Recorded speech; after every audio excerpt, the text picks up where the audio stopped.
Madame, Monsieur, bonsoir. Au menu de questions éco ce soir, protection sociale généralisée et tarifs des importations.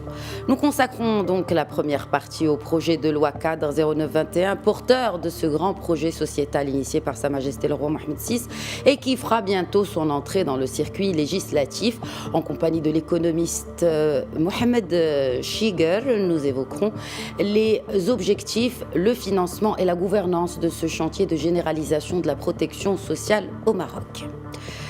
Ensuite, et avec l'expert international, également président de la SMEX Centre Rabat, Amin Laridi, il sera question de prix de fret maritime pour nos importations, notamment de Chine. Et également, il sera question de substitution d'import par la production nationale. Bienvenue à toutes et à tous.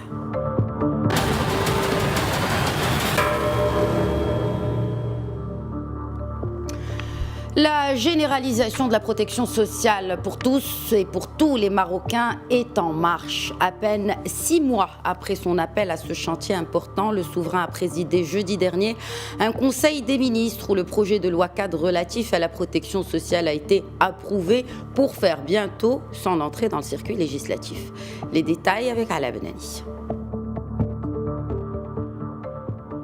Approuvé jeudi dernier par le Conseil des ministres, le projet de loi cadre sur la protection sociale est fin prêt.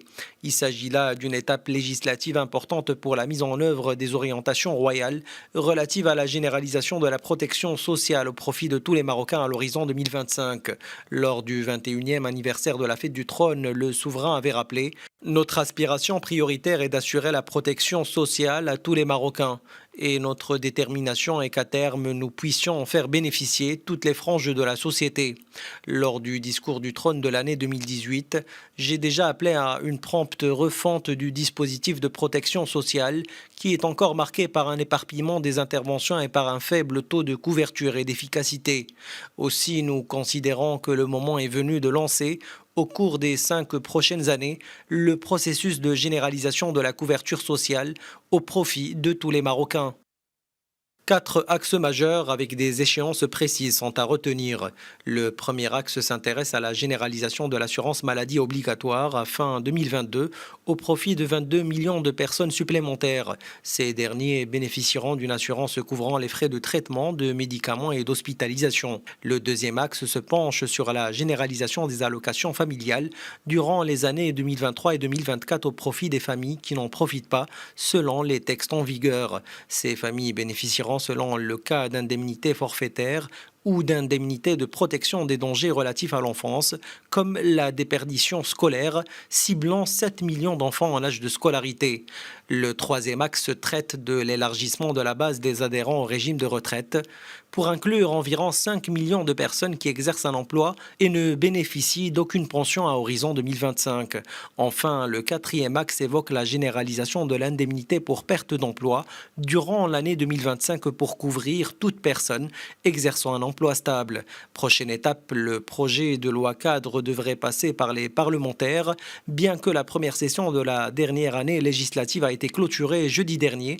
Une session extraordinaire est prévue pour examen et vote du projet de généralisation de la couverture sociale, tant attendu par les citoyens marocains. Et j'ai le plaisir d'accueillir depuis Rabat Mohamed Chiger, économiste et président du Centre d'études et de recherche Aziz Blal. Bonsoir, professeur Chiger. Bonjour. Alors, si on devait peut-être planter le décor et rappeler, n'est-ce pas, les objectifs et le contexte dans lequel intervient ce projet de loi cadre de la généralisation de la protection sociale au Maroc. Oui, merci Khadija. En premier lieu, il faut se réjouir de cette initiative royale. En fait, il s'agit d'un chantier structurant. Ce chantier a toujours été, j'allais dire, dans le pipeline, mais c'est beaucoup plus la pandémie de Covid-19 qui a été à l'origine de l'accélération de la mise en place de ce chantier. Et cette pandémie, parmi les leçons, elle a montré d'une manière précise et claire qu'il n'y a rien de plus précieux que l'humain et que la vie. Et donc, actuellement, il faut donner beaucoup plus d'importance aux activités qui sont en rapport direct avec la vie, c'est la santé, c'est l'éducation, c'est tout ce qui contribue à la à valoriser l'humain et à respecter sa dignité. Et là aussi, on voit bien que ce n'est plus, en fait, avec cette pandémie, ce n'est plus le comptable qui doit primer, mais c'est beaucoup plus le social. Et c'est un élément, à mon sens, qui est très important. C'est pourquoi il serait souhaitable de saisir cette occasion pour repenser le social d'une manière générale. Le social, on ne doit pas le voir comme étant une charge. L'enseignement, la formation, l'éducation, ce n'est pas une charge, c'est l'ignorance qui est une charge. La santé, ce n'est pas une charge, c'est la maladie qui est une charge. Donc on doit revoir notre perception, notre rapport au social, et au lieu de le considérer comme un coût, comme une charge, il est préférable, à mon sens c'est un élément qui est très important, c'est une leçon qu'on doit tirer de cette pandémie, il faut le considérer comme un investissement. Et qui sont les parties prenantes qui devraient être impliquées dedans, dans cette gestion et dans cette gouvernance? En fait, il y a des conditions préalables effectivement pour réussir ce chantier, comme je viens de le dire, structurant. Ces conditions préalables, on peut les diviser en deux types. Oui. Il y a des conditions qui sont déjà prévues dans la loi cadre. Je mentionne ici la réforme des systèmes et programmes sociaux qui existent déjà, notamment le loi cadre parle de la compensation. En fait, la compensation, on va aller vers la décompensation, surtout si le Maroc arrive à, par exemple, à commencer à produire du gaz. Donc, deuxième condition mentionnée dans la loi cadre, la réforme du système sanitaire. Et la troisième condition mentionnée dans la loi cadre, c'est la coordination dans entre les acteurs concernés. Mais il y a aussi d'autres préalables qu'il faut prendre en considération qui ne sont pas mentionnés dans ce texte-là. Je commence par un élément qui est très simple à mon sens, mais qui est très important, c'est le respect du droit de travail. Oui. On sait bien que dans certaines entreprises ne respectent pas le droit de travail, ne déclarent pas les salariés, etc. Donc, au moins, commencer par ce qui est vraiment à notre disposition, qui ne nécessite pas beaucoup d'efforts ni d'investissement. Deuxième chose, à mon sens, qui est très importante, parce que la réussite de ce chantier, pour le dire d'une manière claire et d'une manière très simple, c'est d'arriver à permettre aux bénéficiaires, surtout les personnes qui n'ont pas suffisamment de revenus, leur permettre de se prendre en charge. C'est-à-dire, pour cela, ils doivent disposer d'un revenu. Et pour disposer d'un revenu, ils doivent travailler. Alors, c'est dans ce cadre-là qu'il faut donner de l'importance à l'emploi. Et aussi, peut-être le financement. Est-ce que, bien sûr, parce que vous avez parlé de coûts, mais effectivement, ce grand chantier va coûter une partie du budget. Qu'en est-il des pistes de financement de ce chantier? Sont-elles prédéfinies par cette loi cadre, selon vous? La loi cadre, il a fait, le financement est pris en considération dans cette loi cadre. On voit bien qu'il y a une partie qui va être prise, par exemple, pour les 2021-2022. Ils ont même estimé le coût de la réforme, c'est 14 milliards, dont 61%. Dans 61%, c'est le budget de l'État. À mon sens, il est préférable, pour ne pas avoir de problème par la suite, d'aller vers un financement hors budget et mobiliser des ressources hors budget. Là, on voit bien que, par exemple, il y a les cotisations. Donc, c'est un élément très important. Et c'est à ce niveau-là que je me suis dit, pourquoi ne pas aller vers aider les plus démunis pour qu'ils disposent d'un revenu et pour qu'ils se prennent en charge. C'est un élément important à mon sens. Puis, il y a les dons. Et là aussi, il faut explorer d'autres pistes. Par exemple, zakat, c'est un élément très important. Awqaf, c'est aussi un élément qui mérite d'être pris en considération. Et tout ça dans le cadre d'une réforme du secteur social d'une manière générale. Très bien.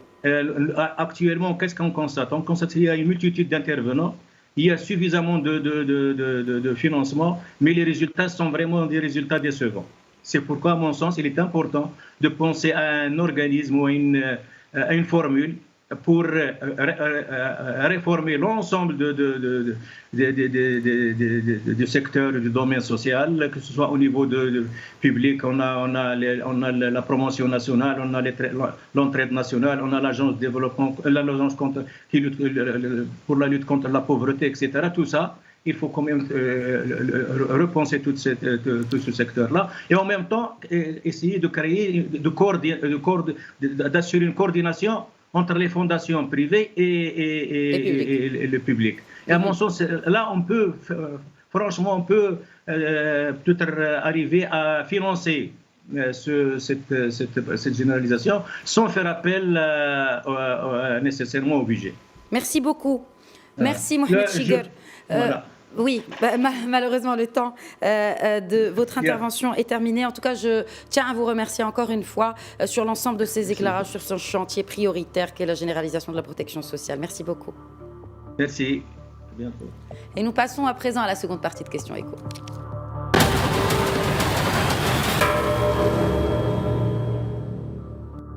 Et nous parlons commerce international en cette seconde partie avant de joindre notre invité par Skype. Je vous laisse avec Alaa Abnani qui nous rappelle les principaux chiffres de la balance commerciale en 2020 par l'Office d'échange.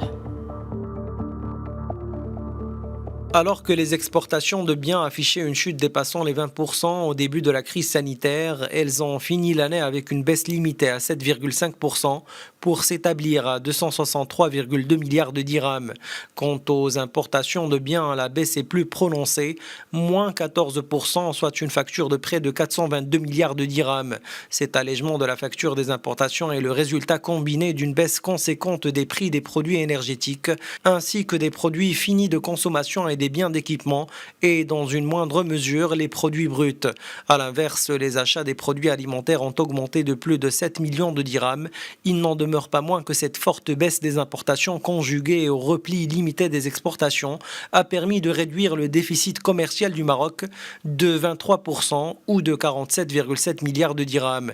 Il ne s'élève plus qu'à 159 milliards de dirhams contre plus de 200 milliards de dirhams en 2019.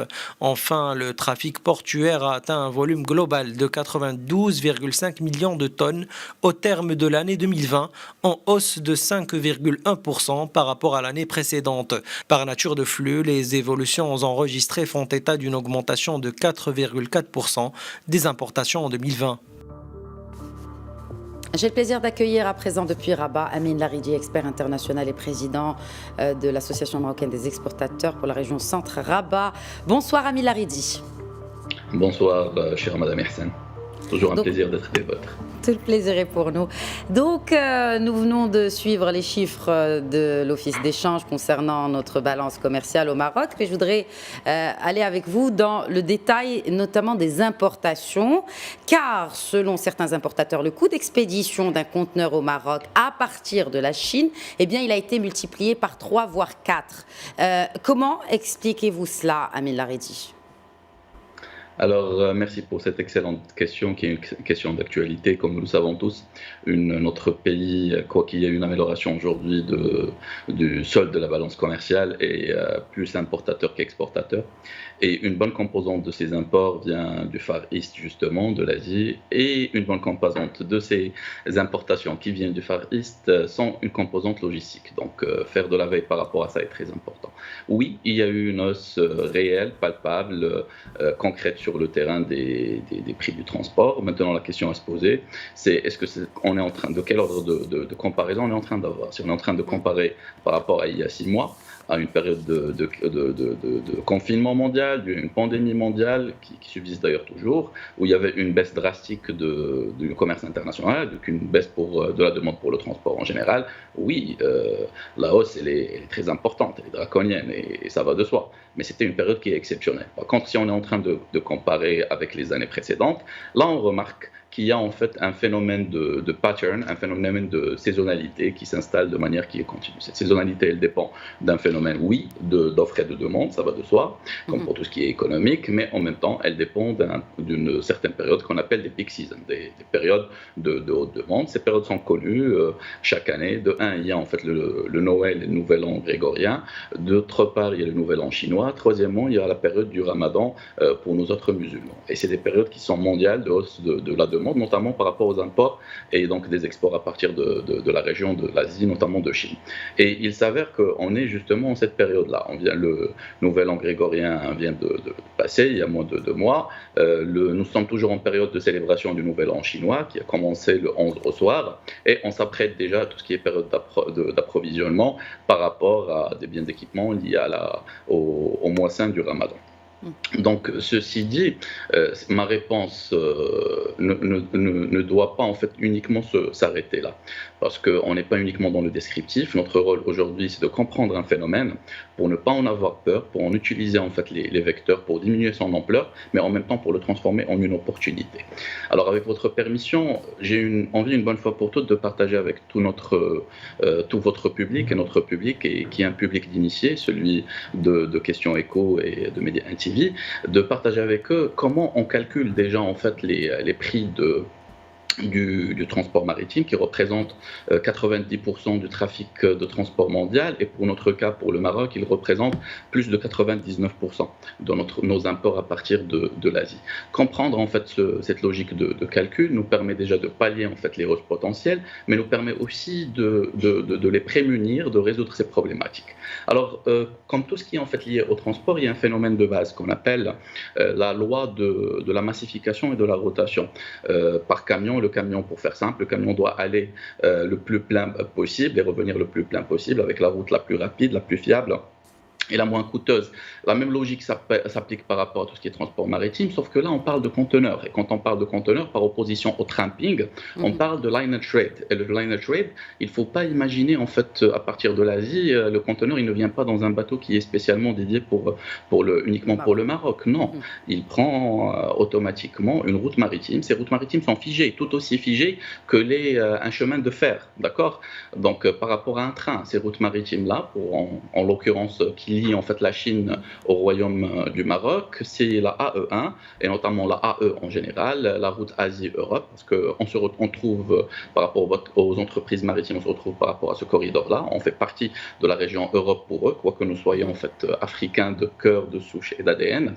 Et cette route-là, elle prend en fait son départ en Corée, notamment dans le grand port de Busan. Elle descend jusqu'au Japon, Yokohama, Kobe. Par la suite, en fait, c'est le nord de la Chine. Et pourquoi je parle de la distinction entre le nord et le sud de la Chine? Parce que les prix sont très différents entre les deux. Le nord de la Chine, c'est Qingdao et c'est Ningbo, NPO, pour les initiés. Par la suite, en fait, c'est SGH, c'est le port de Shanghai, Hong Kong, et on descend jusqu'à Singapour. Pourquoi, en fait, je parle de cela? C'est pour que les gens comprennent l'importance, en fait, des ports hubs. Et après Singapour, bon, c'est Chennai chez nos amis indiens, c'est Jawaharlal Nehru, Mumbai, et puis c'est Salalah, Oman. On remonte jusqu'à Dubaï, Jebel Ali, puis via le canal de Suez jusqu'en Méditerranée, bien sûr, en fait, en arrivant jusqu'au port de Tangemet, qui capte la majeure partie du trafic traversant le Détroit, et en arrivant jusqu'en Allemagne pour cette entreprise, jusqu'à Aarhus au Danemark pour d'autres, et en arrivant en s'arrêtant tout simplement en Hollande à Rotterdam.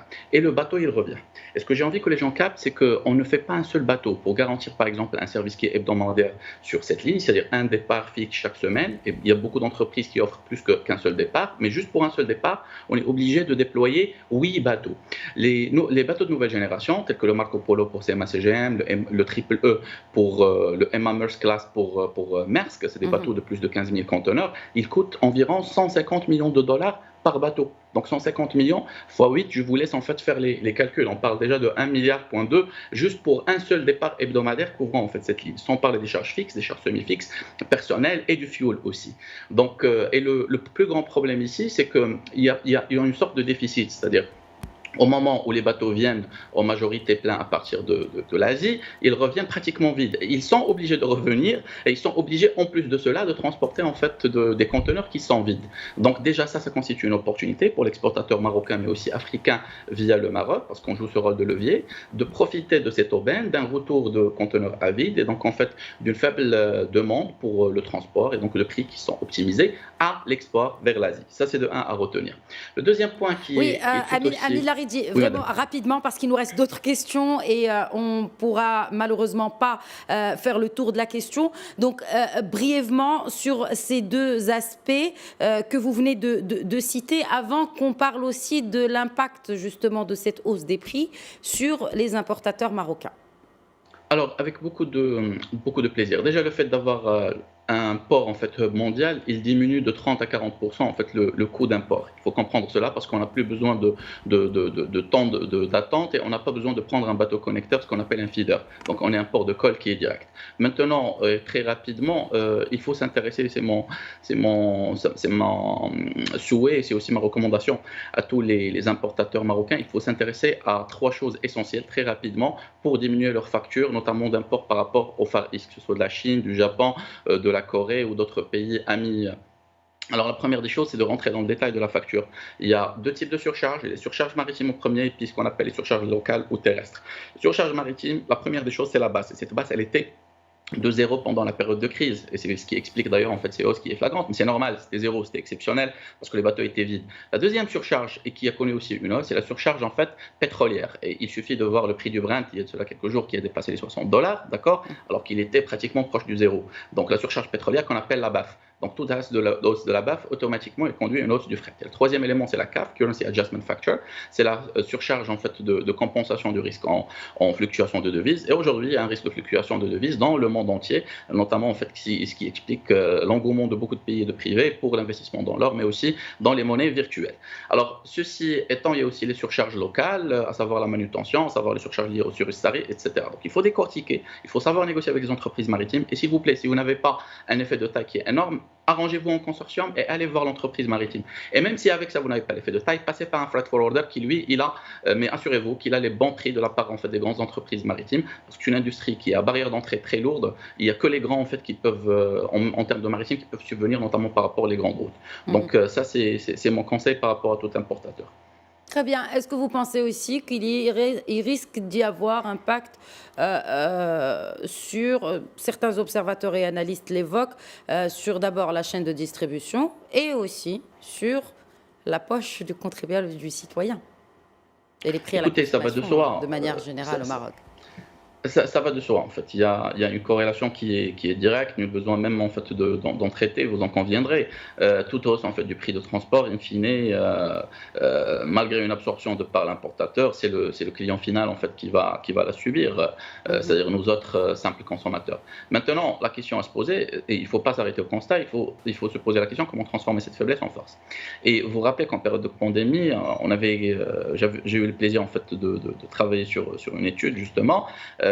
Qui traitait de cette notion de hub de proximité, c'est-à-dire les chaînes de valeur mondiales se doivent d'être plus rétrécies, plus fiables, plus rapides et plus agiles. Le Maroc, il a tous les potentiels, il est déjà, c'est un hub en fait par rapport au continent africain, c'est un hub par rapport à l'Europe, Méditerranée, transatlantique et aussi par rapport au Moyen-Orient. N'est-ce pas là, justement, si ce phénomène il continue, une opportunité de plus pour transformer ces imports en investissement, c'est-à-dire même nos amis chinois, les industries chinoises peuvent venir au Maroc, profiter de la proximité du Maroc par rapport à l'Europe, par rapport le continent américain, par rapport à la Méditerranée et l'Afrique, pour produire chez nous, bénéficiant d'infrastructures modernes, bénéficiant d'une présence d'électricité et de main-d'œuvre en fait, qui est skilled, et produire pour servir ces marchés de proximité. N'est-ce pas là aussi une opportunité pour d'autres investisseurs potentiels des États-Unis d'Amérique, d'Europe et d'autres de saisir justement cette aubaine, ce besoin en fait, de rétrécissement des chaînes de valeur.